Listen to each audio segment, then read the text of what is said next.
Ayan, may kunting kaalaman lang po akong isi-share sa inyo.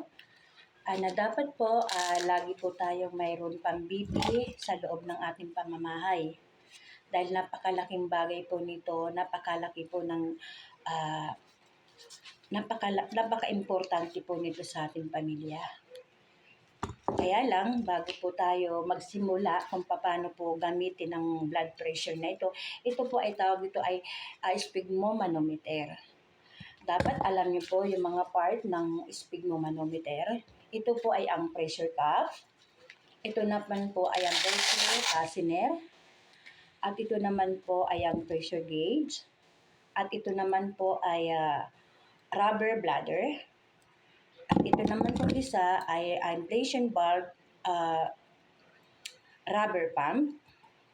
Ito naman po ay ang thumb screw regulator.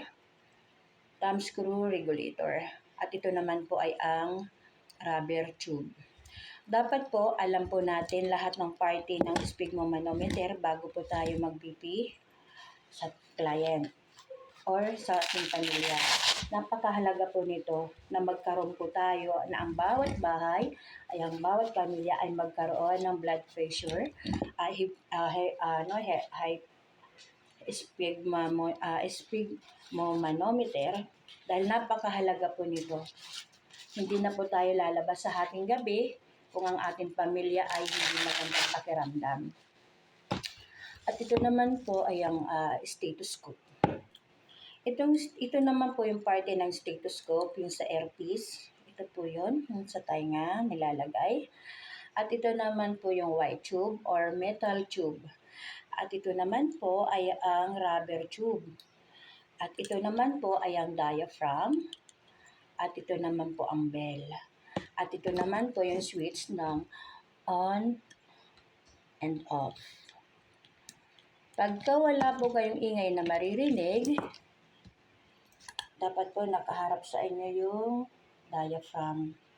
Pag wala po kayong ingay na maririnig, kagaya po nito ay naka-off po yan. Mapapakinggan nyo po yan kung meron pa kayong stethoscope. Ito naman po naka-off, walang ingay. Ito po, para bang iba yung dating sa tenga, naka-on po yan. Pero dapat po, ang ating pang-monitor sa mga BP, dapat po ay laging naka-off yan. Pag naka-on po, iwan po lang po natin pag ito ay gagamitin.